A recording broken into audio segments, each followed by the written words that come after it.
तुलसी की जितनी महिमा की जाए वह कम है। ये तुलसी है कौन?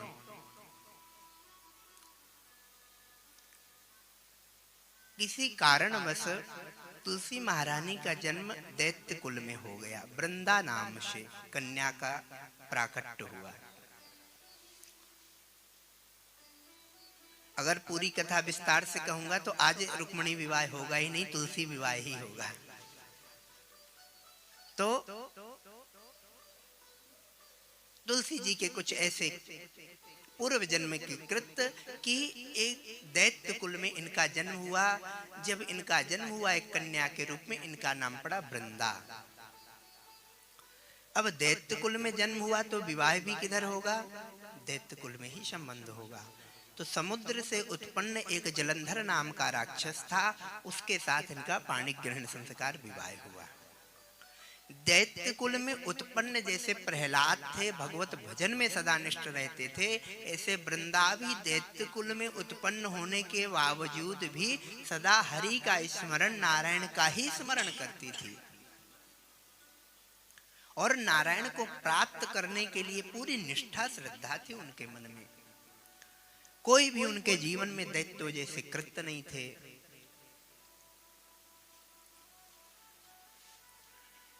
विवाह हो गया, पता है कि मेरा पति अधर्म कर रहा है, लेकिन विवाह हुआ है तो पत्नी का धर्म क्या है? पति की आयु के लिए सदा प्रार्थना करना। उन्होंने श्रेष्ठ पतिव्रत धर्म का पालन किया, जिसके कारण जो जालंधर है उसको कोई भी विजय नहीं प्राप्त कर पा रहा है। जिससे भी युद्ध करता है सबसे स्वयं विजयी हो जाता है और उस पर कोई विजय नहीं प्राप्त कर पा रहा। बड़े बड़े देवी देवता सब हार गए इससे। अब वह इतना अभिमान में चूर हो गया कि किसी भी देवी देवता कहीं भी धर्म कर्म हो तो हानि पहुंचाने लगा। किस कारण से? कारण क्या है कि वृंदा का पतिव्रत धर्म। अब धर्म की आड़ में यह अधर्म करने लगा। धर्म कौन कर रही है? वृंदा पत्नी, लेकिन अधर्म यह उसकी आड़ में करने लगा।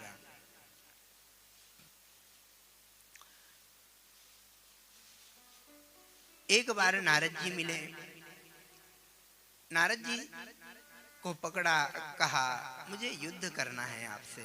नारद जी ने कहा कि तुम्हें किस लिए युद्ध करना? मेरे पास तो कोई राज्य धन संपदा है ही नहीं, किसके लिए मुझसे युद्ध करोगे? तो जालंधर ने कहा मेरे पास भी कोई धन संपदा की कमी थोड़ी ना है, सब कुछ है। नारद जी ने कहा तुम्हारे पास सब कुछ है लेकिन स्त्री धन की कमी है। तुम जैसे वीर पराक्रम श्रेष्ठ हो, ऐसे सुंदर स्त्री तुम्हारे साथ चाहिए। क्योंकि नारद जी जो है वह कौन है? भगवान का मन है। भगवान को जो लीला करनी होती है उसमें सबसे पहले नारद जी को आगे करके भूमिका बनाते हैं भगवान। तो भगवान जानते हैं जब तक यह किसी स्त्री का अपमान नहीं करेगा, पतिव्रता स्त्री का अपमान या कोई दोष नहीं करेगा, तब तक मैं इसको नहीं मार सकता। नारद जी ने कहा कि तुम्हारे जैसे वीर पराक्रमी स्त्री तुम्हें चाहिए। सब कुछ, इतना राज्य सम्राट सब कुछ है, त्रिलोक की संपत्ति पा गए हो, उसके कारण सब फीका लग रहा है।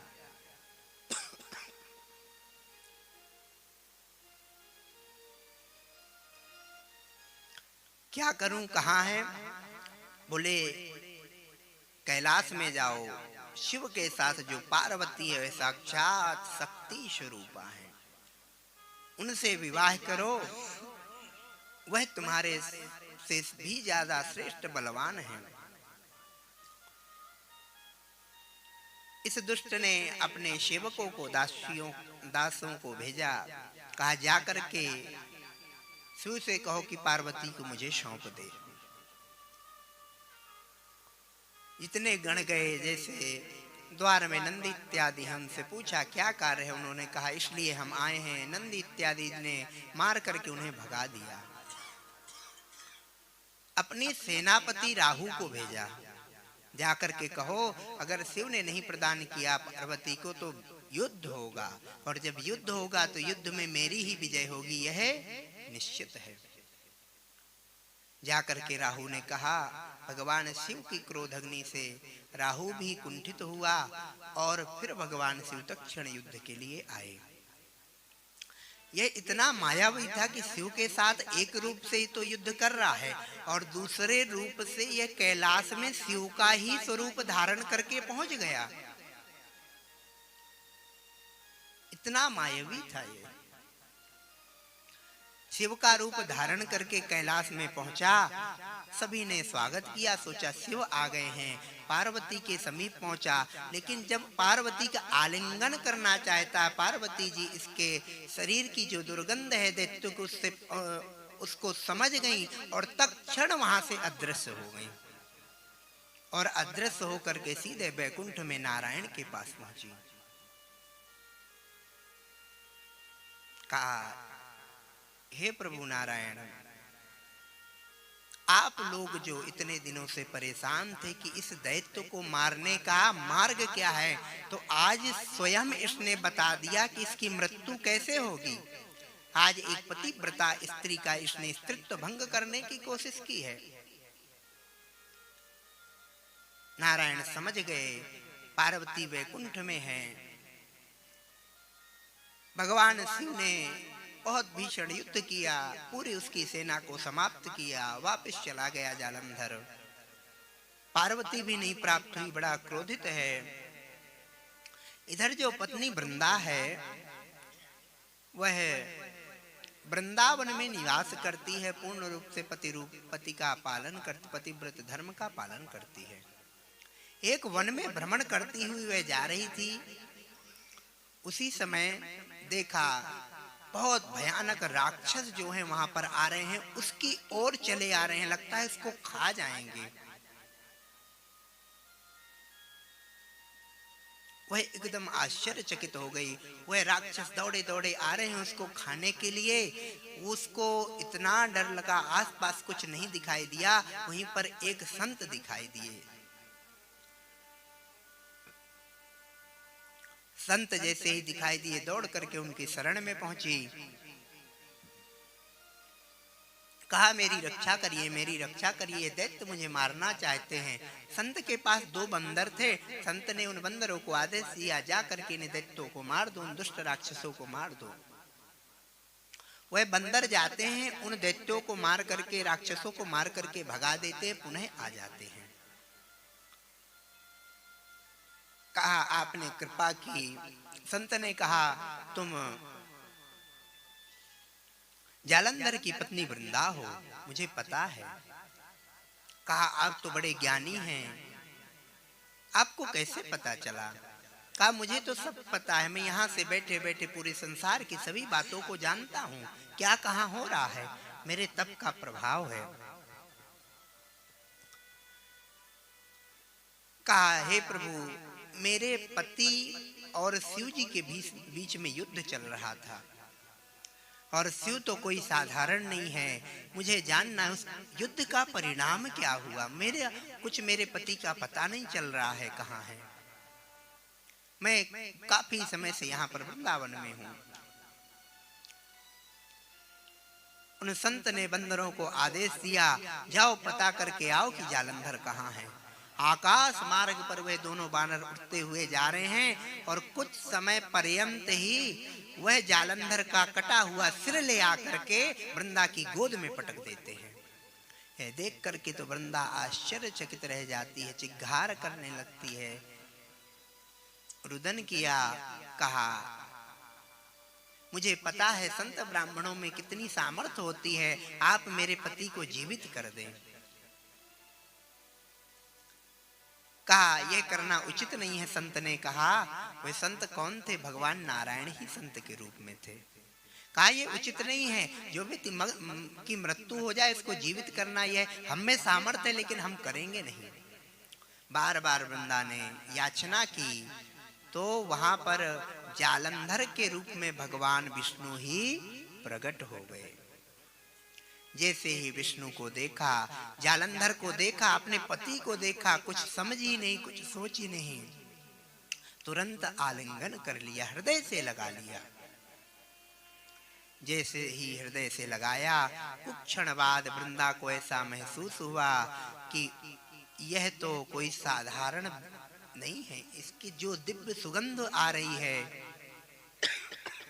शरीर से, वह तो देवताओं के शरीर से वह दिव्य सुगंध आती है।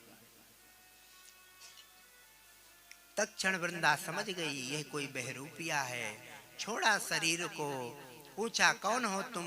तुम्हें पता नहीं कि पतिव्रता, अगर मैं चाहूं तो तुम्हें अभी अपने क्रोध अग्नि से भस्म कर सकती हूँ। मुझ में वह सामर्थ्य है, मेरे पतिव्रत धर्म का यह तप है कि मैं तुम्हें अभी भस्म कर दूं। बताओ तुम कौन हो? भगवान चतुर्भुज रूप में प्रकट हो गए। वृंदा ने कहा कि आपने मेरे पतिव्रत धर्म को तोड़ा है, मैं आपको श्राप देती हूँ, आप पत्थर हो जाओ। तत्क्षण वही कटे हुए सिर को लिया और योग अग्नि के द्वारा अपने शरीर को भस्म कर दिया वृंदा ने। वहीं पर भस्म करने के बाद सभी देवी देवता वहां प्रकट हो गए। भगवान नारायण जो हैं वह उसके पतिव्रत धर्म पर प्रसन्न होकर के उस वह जो वृंदा की राख है उसी को लेकर के अपने शरीर पर स्पर्श करवाते हैं। जैसे ही भगवान को उस राख को स्पर्श हुआ तो उसमें प्राण आ गए और वह एक पौधे के रूप में प्रकट हो गया, जिसको हम और आप तुलसी कहते हैं।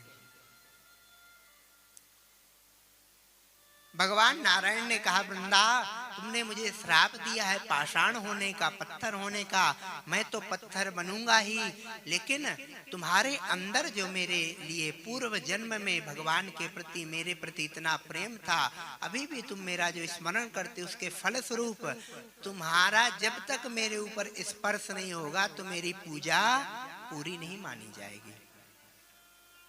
इसलिए शालिग्राम भगवान की जब हम पूजा करते हैं, ठाकुर जी की जब हम पूजा करते हैं, तो जब तक तुलसी दल नहीं अर्पण करते तब तक पूजा पूर्ण नहीं होती। तुलसा जी का एक और नियम है कि संडे को, रविवार को नहीं तोड़ना चाहिए। तो बोले उस दिन कैसे चढ़ाएं ठाकुर जी पर? उस दिन जो वृक्ष की झड़ी हुई पत्तियां रहती हैं उसको आप चढ़ा सकते हैं। जो भूमि पर गिरी हुई पड़ी रहती हैं गमले के चारों तरफ, उसको चढ़ाएं, या फिर शनिवार को ही 2-4 पत्ते ज्यादा तोड़ करके रख लें और फिर उसको दूसरे दिन चढ़ा दें। यहाँ तक है कि सूखा अगर व्यवस्था नहीं है तो कहीं सूखी हुई भी अगर तुलसी मिल जाए ना, वह भी ठाकुर जी को चढ़ाते हैं तो उसका भी पुण्य हमको वही प्राप्त होता है। तुलसी गंगा जल यह ऐसा है कि ये कभी बासी नहीं होता, और जो चीजें हैं वह बासी होती, लेकिन गंगा जल कभी बासी नहीं हो। कभी भी आप जाएं लेकर के आए, 100 वर्ष तक भी अपने घर में रखें, कभी बासी नहीं। तुलसा जी कभी बासी नहीं होती है। भगवान ने कहा कि जब तक तुम्हारा स्पर्श नहीं होगा तब तक मेरी जो पूजा है वह पूर्ण नहीं मानी जाएगी। तत्चित तुलसी कल्याणी गोविंद चरण प्रिये, सहत्वा कुल बिभ्रत दृष्टये यो प्रमोच्यते। कल्याणी कहा अर्थात यह कल्याण करने वाली है। गोविंद चरण प्रिय, गोविंद के चरण इसको बहुत प्रिय हैं। यत कंठे तुलसी नास्ति ते मरा मूढ़ मानसा, सुनो विष्टा समम चामन जलम ना मदिराशमम। यत कंठे तुलसी नास्ति, अंत समय अगर हमारे मुख में या कंठ में तुलसी नहीं है तो वह जीव जो है नरकों के लिए जाता है। अगर अंत समय जीव के मुख में तुलसी पत्र डाल दिया जाए तो उसको नरकों का दर्शन नहीं करना पड़ता, और अगर तुलसी की माला गले में है तो उससे श्रेष्ठ कुछ हो ही नहीं सकता। तुलसी को जलाना वर्जित है, उसको जलाया नहीं जाता। बिलपत्र का होम होता है लेकिन तुलसी का होम नहीं किया जाता। तुलसी की काष्ठ को जलाते हैं। वह भी कब? जब कोई अंत्येष्टि क्रिया होती है। तो पहले गांव की परंपरा थी, तो जब कोई तुलसी जो है सूख जाती थी तो वह रख लेते थे, और जब उसकी अंतिम यात्रा हो तो साथ में लेकर के जाते थे। कहते थे तुलसी और चंदन पे जिसका अंतिम संस्कार होता है वह उसकी सदगति होती है। ऐसी दिव्य तुलसी की महिमा है। स्नान काले तु यस्कंठे दृष्टते तुलसी सभा सर्व तीर्थे तु स्नाकम भवेन्ना सन्मासया। स्नान काले तु यस्कंठे, जब हम भगवान का चरणामृत लेते हैं तो उसमें क्या रहता है? तुलसी पत्र ही रहता है। स्नान काले तु यस कंठे, अगर स्नान करते समय आपके गले में कंठी माला है तो वह जो जल है आपकी इस कंठी माला से जाता है, वह गंगा जल हो जाता है और नित्य आपको गंगा जल स्नान का फल प्राप्त होता है। यह है तुलसी की महिमा। खूब अच्छे से अच्छा श्रृंगार करिए, पहनिए, लेकिन एक तुलसी की माला अवश्य धारण करके रखिए। आजकल तो लोग सोने में चांदी में भी बनवा लेते हैं। अगर किसी को ये है कि नहीं हम ऐसे पहनेंगे लोग क्या कहेंगे, तो उसको बहुत अच्छे से आप गोल्ड में करवा सकते हैं, प्लेटिनम में, चांदी में, इन सब धातुओं में आप बनवा सकते हैं। देखने में सुंदरता भी रहेगी और आपके गले में तुलसी माला भी रहेगी। इस लोक से परलोक तक के लिए वह आपका कल्याण करेगी। चाहे हम कितने भी अच्छे अच्छे भोज्य पदार्थ बनाएं, लेकिन जब तक हम उसमें तुलसी पत्र नहीं डालते तब तक भगवान स्वीकार नहीं करते। नमो नमो तुलसा महारानी, 56 भोग 3600 व्यंजन, बिन तुलसी हरि एक न मानी, नमो नमो तुलसा महारानी। 56 भोग 3600 व्यंजन रखने के बाद भी बिन तुलसी हरि एक न मानी, नमो नमो तुलसा महारानी। जब तक हम तुलसी पत्र नहीं छोड़ते भगवान अरुढ़ते नहीं है, भगवान जीवते नहीं है। यह है तुलसी का फल। ये तो साक्षात वृंदा अर्थात देवी का ही स्वरूप है और भगवान को बहुत प्रिय है। इसलिए घर में तुलसी का पौधा सदा लगाएं और जितना हो सके कोशिश करें कंठ में भी तुलसी माला धारण करें। लोग कहते हैं स्त्रियों को नहीं धारण करना चाहिए, ये सब मनमुखी बातें हैं। शास्त्रों में ऐसा कहीं नहीं लिखा हुआ है कि नहीं धारण करना चाहिए। स्त्री पुरुष कोई भी इसको धारण कर सकता है, उसमें कोई दोष नहीं है। वह तो साक्षात देवी का स्वरूप है।